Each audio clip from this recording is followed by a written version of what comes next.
if you are an accused person, we then say he has been a political prisoner for 595 days, close to the next 600 days. Ladies and gentlemen, allow me to have the honor to invite our convener, presenter, Honorable Advocate Job Sikhala, to make his presentation to the nation. Advocate, take the floor. No, thank you very much, Dr. Ulaezebe, the chairperson of this presser today. I welcome all of you, members of the Fourth Estate. I also would like to welcome all ambassadors who have come to hear the message that I intend to deliver to the nation today. I thank you very much for your presence, Your Excellencies. I also would like to thank some of the political players in this country who are also present at this press conference. I'm seeing Honorable Morgan Komich seated at the corner there. He is with us at this press conference in solidarity with the message that we are going to deliver today. I also see another major political player seated at the corner, Chris McCarthy, who has also joined us today. I welcome all of you, gentlemen, to this press conference. We are going to distribute our statement to all His Excellencies who are here, and also to the member of the Fourth Estate to get their copies so that there will be no distortion of the message that is going to be delivered here today. For nearly 2 years, since the 14th of June 2022 to January 30, 2024, I was a subject of repression and kept in prison being denied bail. I took the challenge in the stride, taking it as we go. When you are under attack, I learned not to panic, but repel everything thrown at you and use it to sustain oneself against all adversities. This experience that I went through during almost 2 years in prison hardened me, ladies and gentlemen. There is nothing that will be thrown at me that will either shake or frighten me. In reflection, after such a long period of isolation from your colleagues, associates, and family, when I came out, I issued the following Thanksgiving statement. I opened quote marks. For nearly 2 years, I suffered in my oppressor's dungeon. You prayed for me to be released from the jaws of my tormentors. You clamored loudly for my release as you knew that I was innocent.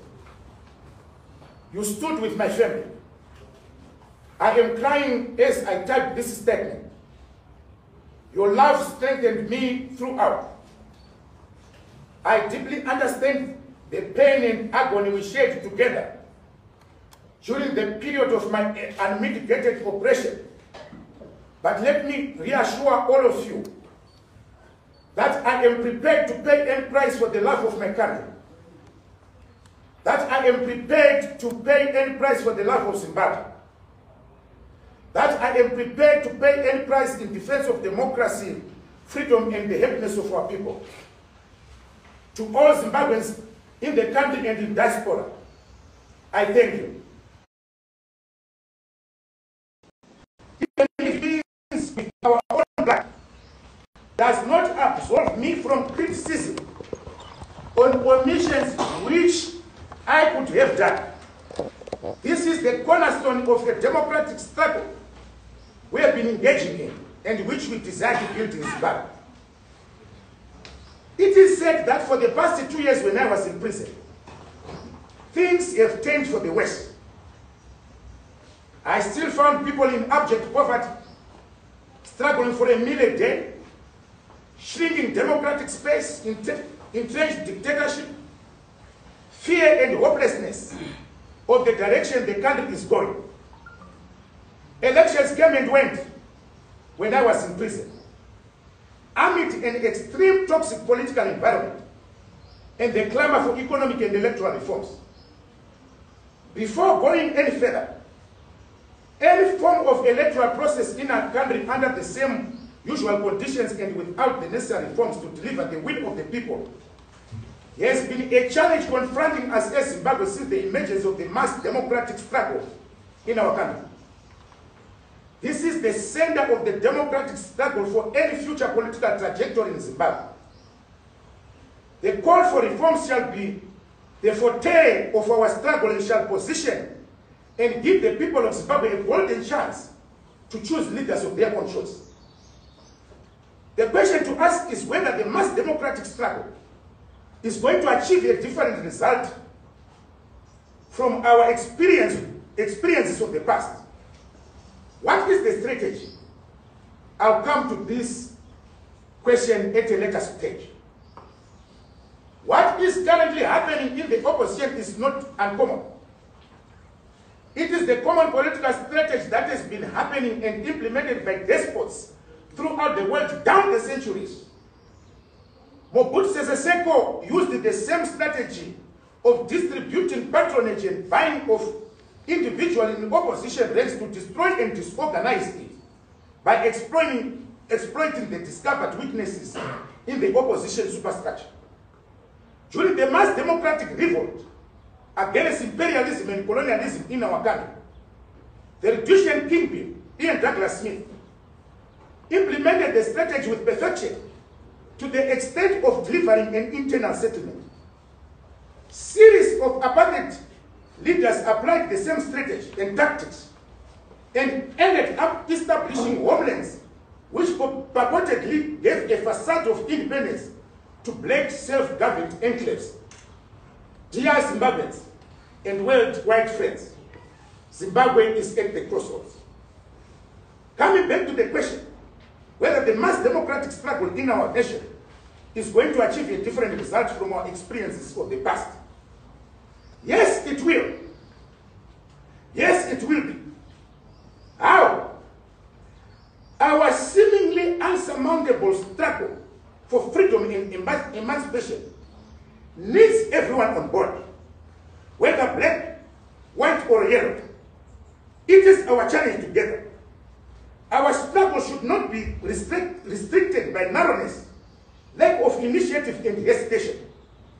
The question on what to do next is answered by the authors and originators of the mass democratic struggle in Zimbabwe, who are the people who in February 1999 spoke through the People's Working Convention, where all constituent bodies were represented. The Working People's Convention was an affirmation to Martin Luther King Jr.'s proclamation that there comes a time when people get tired of being trampled over by the iron feet of oppression. There comes a time when people get tired of being flung across the Alps of humiliation, where they experience the bleakness of naked deathbed.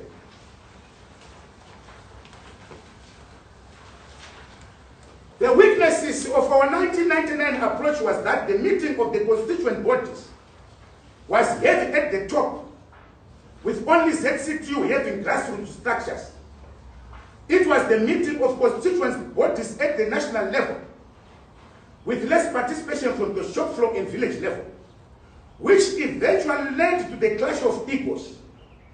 Zimbabwe needs a way forward to answer the national question of where to from here. The way forward on what should be done from here will come from the people through a mass nationwide democratic consultative process.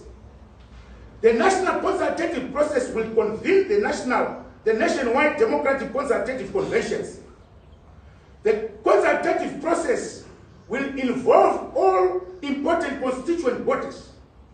That is the general masses of our people, labor, students, traditional leaders, churches, civic society, our business persons, professionals, resident associations, informal traders, women clubs, farmers, peasants, youth organizations, progressive political organizations, war veterans, war collaborators, artists, corporate business sector, and people living with disabilities.